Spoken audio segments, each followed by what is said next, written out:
Olá, galera do Supletivo Maria Helena. Sou a professora Vilani e vou dar aulas para vocês na disciplina de História.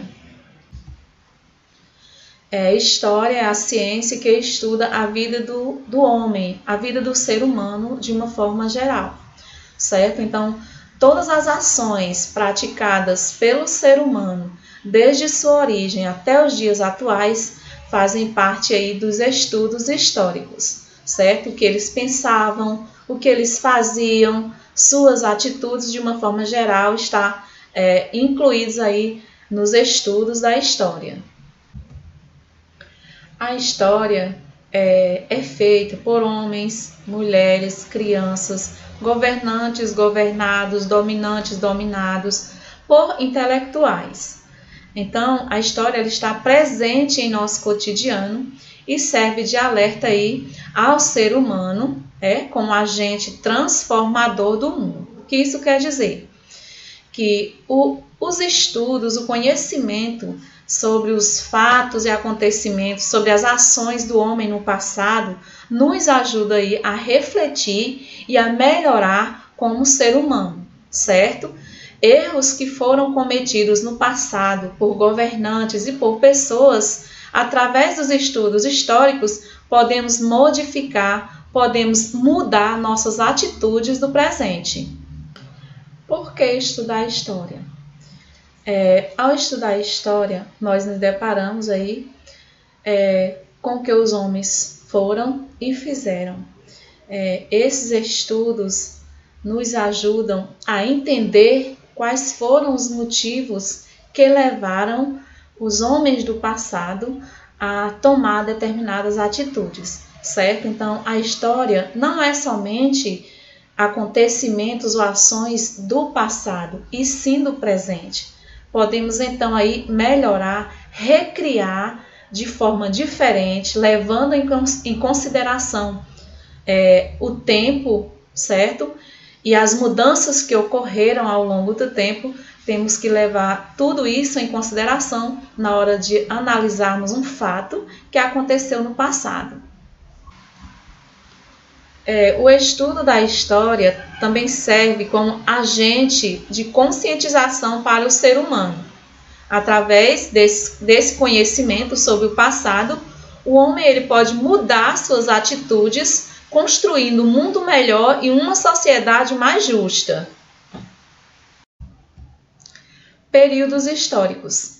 A história ela foi dividida em períodos para melhor entendermos aí a sequência de fatos e acontecimentos do passado, certo? Então, facilita aí os estudos sobre os períodos, sobre os fatos históricos.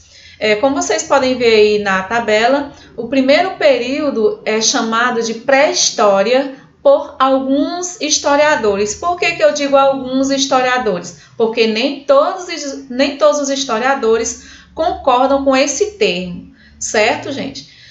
Esse termo aí surgiu no século XIX, quando a única fonte confiável de documentação sobre os fatos do passado era a escrita. Então, esse período aí, ele vai do surgimento do ser humano até o aparecimento da escrita. Muitos historiadores não concordam, por quê? O ser humano, se na pré-história o ser humano já existia, então não é pré, não é antes da história. Se já existia ações humanas, se o ser humano já existia, então faz parte da história e não de acontecimentos antes da história. Então, hoje nós sabemos que temos várias fontes históricas além da escrita.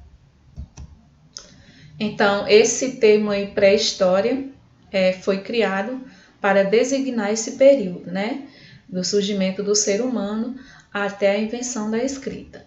Por que esse termo é muito criticado por alguns historiadores? Porque se o ser humano ele já caçava, ele já pescava, desenhava nas cavernas, comia, certo? Porque que tudo isso não pode servir de fontes históricas, fontes de conhecimento sobre esses povos, certo? Alguns historiadores preferem chamar período dos povos que não sabiam escrever. Então, eles preferem dar essa denominação do que dizer pré-história, certo? Então, o que é que serve como fonte de estudo sobre esses povos antes da escrita? Desenhos nas cavernas, objetos encontrados, objetos que eles faziam para caçar, para pescar, como eles se alimentavam. Então, tudo isso, todos esses materiais que foram descobertos, achados por pesquisadores, tudo isso serve de estudo sobre esses povos.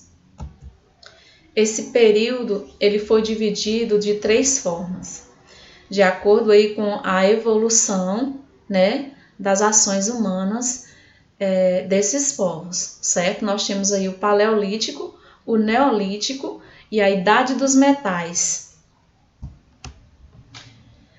Paleolítico. Esse período vai da origem do homem até aproximadamente 10.000 anos antes de Cristo. Ele se caracterizou aí pela procura de subsistência, onde o homem procurava tudo que era necessário para a sua vida através aí da caça, da pesca, da coleta de frutos e raízes. E eles utilizavam também instrumentos fabricados com pedras lascadas, ossos e dentes de animais.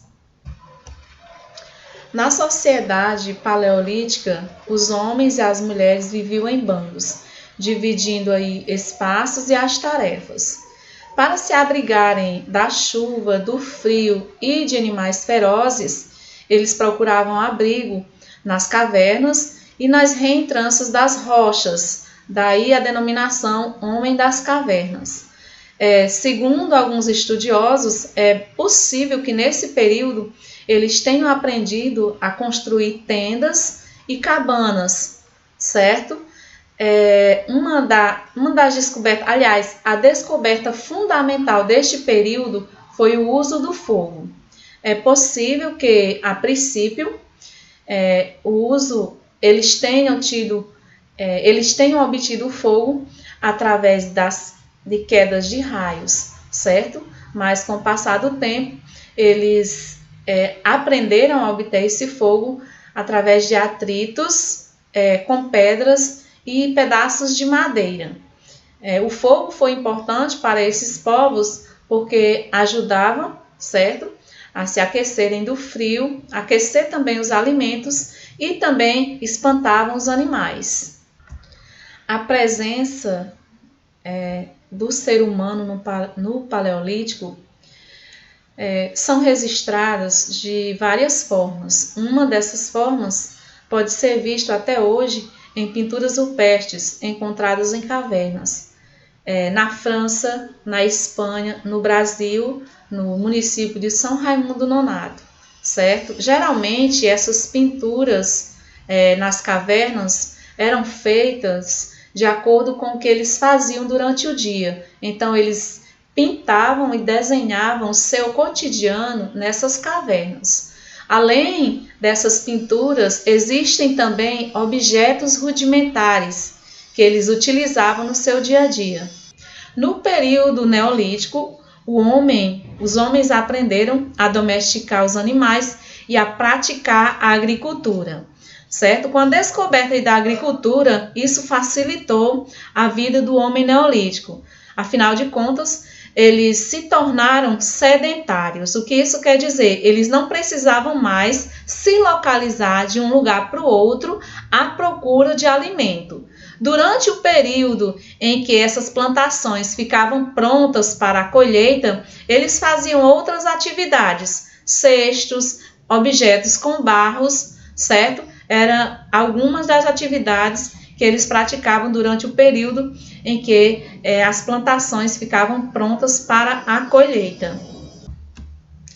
Na Idade dos Metais, desenvolveram aí a técnica para a fabricação de diversos utensílios de metais.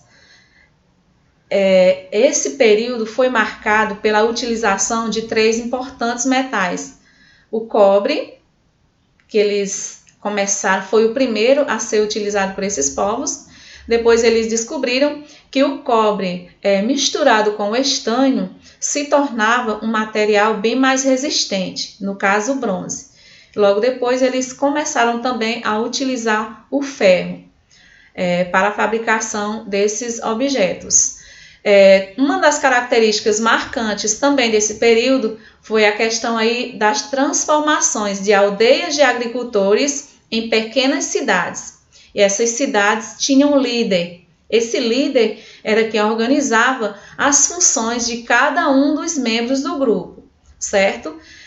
Segundo alguns historiadores e pesquisadores, a primeira cidade, hoje a gente conhece, a primeira cidade mais antiga do mundo é a cidade do Líbano, certo? Foi a primeira cidade aí, a primeira aldeia a se transformar em cidade, certo? E hoje é a cidade do Líbano.